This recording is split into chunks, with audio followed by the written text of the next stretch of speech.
Not too good. No. We should be doing this on our own. Yeah, of course. With you know. It doesn't make sense, does it? Yeah. I hope it doesn't make a bad impression. In a room. Privately, because there's going to be a lot of noise going on. Juanmi, ¿sabes lo que me está diciendo? Si preferimos hacerlo en otra pieza, solo con él. Okay, you're not going to see it? Pregunta si the band. I'm not going to keep the round show. I forget the name of the venue, but it was the round indoor show. It was so loud. It was frighteningly loud. What a reaction you got. That was 7,000, 8,000 kids. Oh, yes. One of our nut fans gave us this. Ooh, with the dark side. You're not getting me with that thing. You better ask some good questions. Do we go to... Yeah. Oh, she wants some dinner on the way.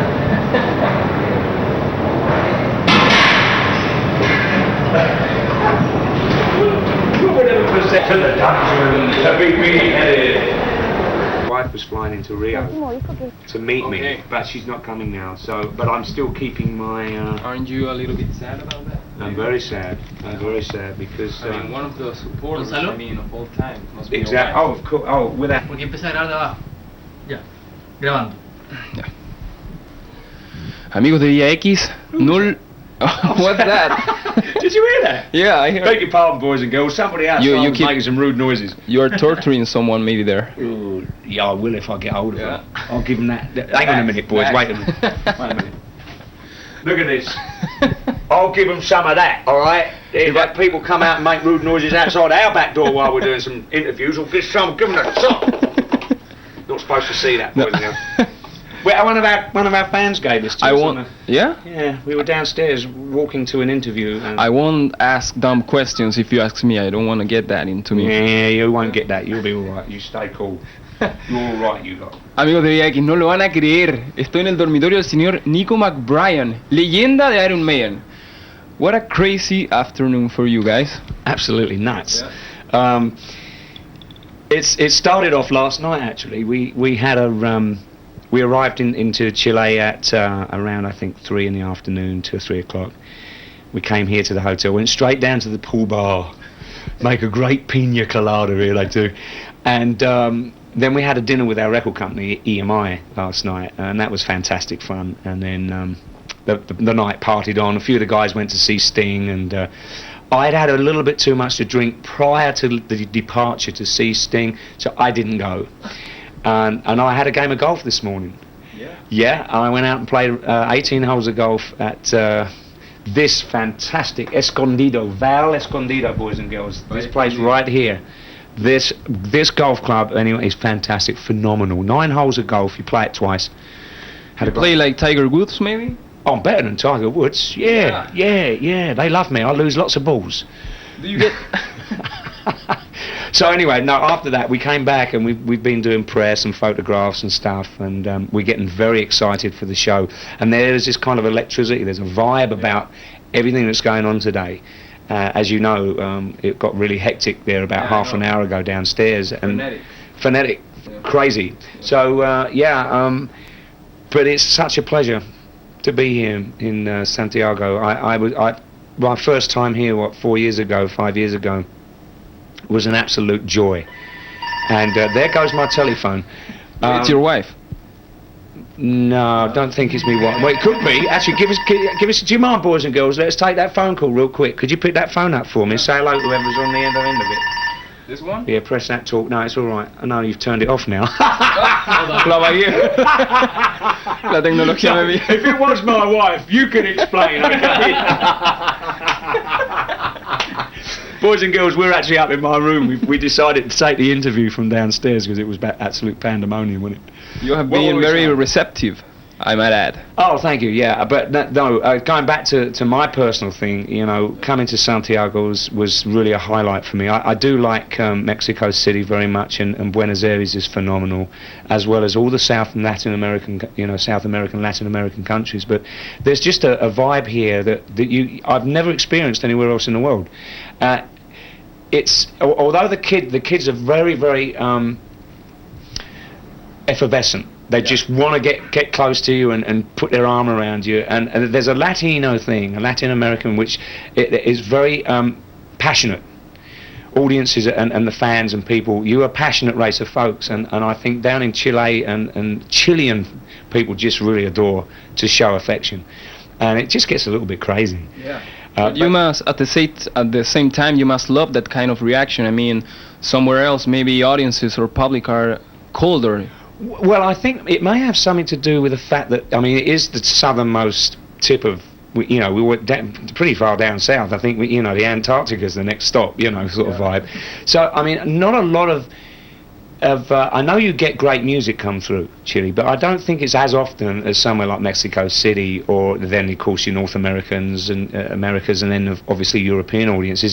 They kind of get spoilt for choice, and I think what happens is that especially in our genre of music with the sort of hard rock, heavy metal bands, not too many people come through. They do, but not very regularly. It's not like, oh, what are we going to do tomorrow night? Oh, well, let's go and see Sting. Oh, well, what are we going to do the night after? We'll see how much. And then you might not have anything for a little while, because it's very difficult to get to and from South America if you're not actually doing a world tour.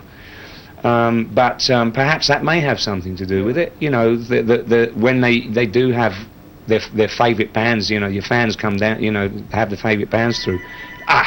Excuse me, boys and girls, just a minute. Hello? Hey. Oh. Hello? What happens? Hello, Marcelo. Excuse me, mate. Hello, Marcelo. How are you? My symbol company.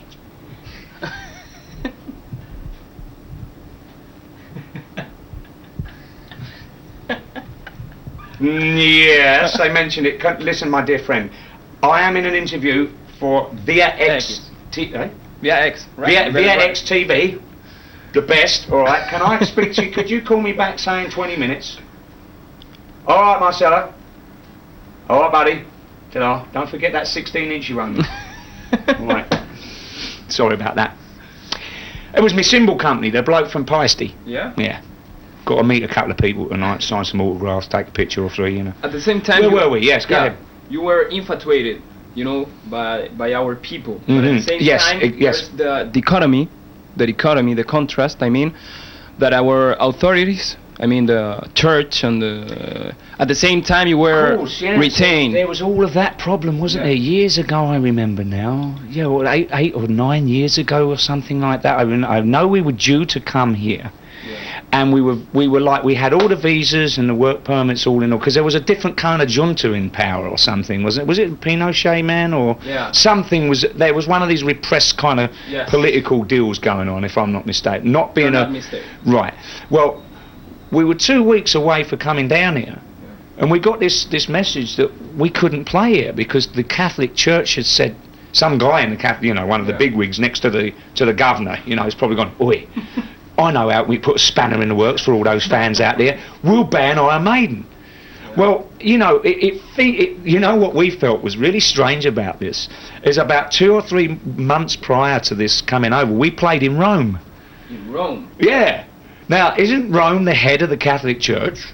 Of course it is. And didn't Pope JP sort of say, oh, they're okay, they're not satanic, we've listened to the music, we've looked at, because the Vatican, they look at everybody, they've got this whole bunch of guys that go, I want to read what this burns, they're going to corrupt our kids if we bring them to Rome.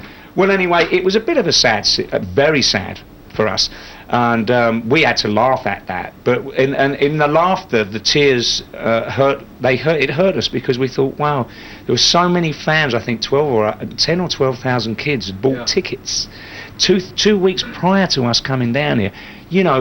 It's like going to give a piece of candy to a little child and go, oh, you can't have it. A real mean act to me. That was very mean. And of course, then the last time, 2 or 3 years ago, and it's him again, wasn't it? The P-man. I can't really speak. I think if somebody's made atrocities against anybody, they deserve to pay the price. If you take the ferry, you've got to pay the ferryman, haven't you? Now that's all I can say about that. But at that time, we were supposed to play on the last 3 years ago, 3 tours ago, or 2 tours ago. there was this extradition thing that went down. England kind of arrested the man, I believe, or they were going to extradite. He was in Spain and they stuck him in England, and they held him in England. And so there were a few factions of his supporters that were getting up in arms about this and being a bit sort of anti-British thing.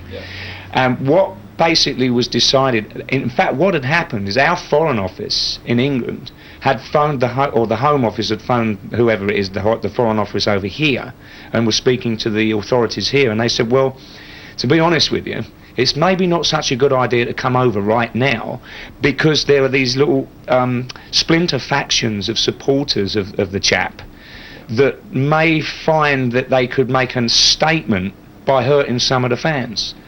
We didn't have our own safety wasn't a problem, because we have fantastic security, plus the people here in Chile are fantastically supportive of Iron Maiden. All through we're talking about guys in the airport, the police, all the authoritative that you need to be safe. And we weren't really concerned for our own safety, it was more for the fans, because we were advised that we shouldn't come over, which was a real downer for us, because we're going, holy mo. Not only 5 years prior to this, we had a whole problem with coming, you know. We got that thing twice. Exactly, it was a double whammy, and of course I'm sure a lot of kids out there were probably thinking, I'll believe it when they come, you know. And we're here, believe me, boys, and I, you know, as I said, I fell in love with this country the day I came in here. I stepped foot on the soil, and I'm knacked to be here. I'm absolutely over the moon. So apologies to everybody. Really everybody for not being able to get over 3 years ago, and of course, as we know, those 8 years or 9 years back. But you know, we're here now. We're going to have a great time tonight, and we're all glad. Beg your pardon? We're all glad. Are you guys filming it tonight? Yeah. You're going on? Oh, fantastic! I know, because we normally have a live TV cut-in and radio as well, so that'd be fantastic. So any of you kids that don't get to see this in person, at least you'll be able to see it with via X TV.